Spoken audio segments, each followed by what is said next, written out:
To retired Colonel Douglas McGregor, who joins us now.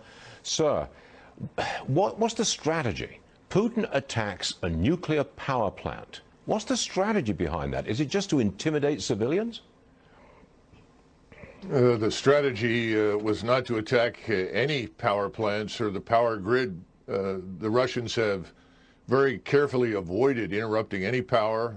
No damage to communications, no damage to any of the things that are essential, like the water supply. What you're seeing is that the Russians have now driven what is left of the Ukrainian forces, who are taking refuge in population centers, cities, because they have no mobility, no air defense, no air cover, no logistical infrastructure.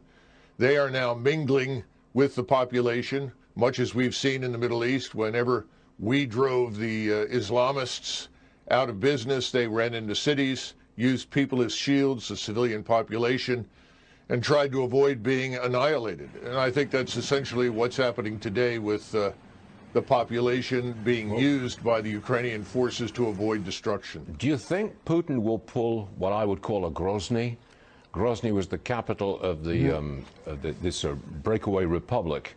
He flattened it when the civilians resisted. Yes. You're going to see this. I mean, is he going to flatten Ukraine?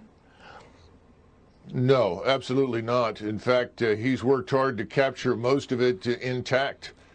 Surprisingly little damage, frankly, Stuart. Much less damage than we inflicted on Iraq when we went into it, either in '91 and again in 2003. Now, I think they're just surrounding the Ukrainian forces, and they are annihilating them.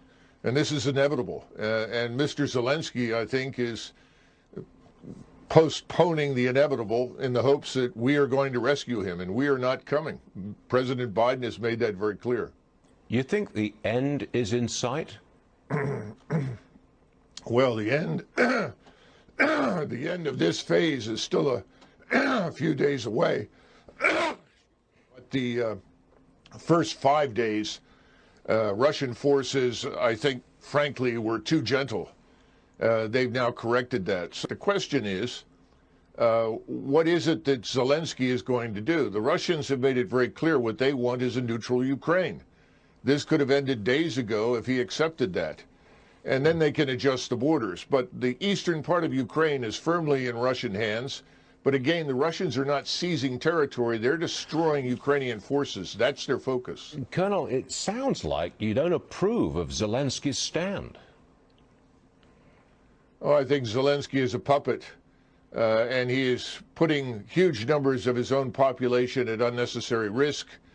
And quite frankly, most of what comes out of Ukraine is debunked as lies within 24 to 48 hours. The notions of taking and retaking airfields, all of this is nonsense. It hasn't happened. He's not a hero when he's standing up for himself and his own people? You don't think he's a hero? No, I do not. I don't see anything heroic about the man. And I think the most heroic thing that he can do right now is to come to terms with reality. Neutralize Ukraine. This is not a bad thing. A neutral Ukraine would be good for us as well as for Russia. It would create the buffer that, frankly, both sides want. But he's, I think, being told to hang on and try to drag this out, which is tragic for the people that have to live through this.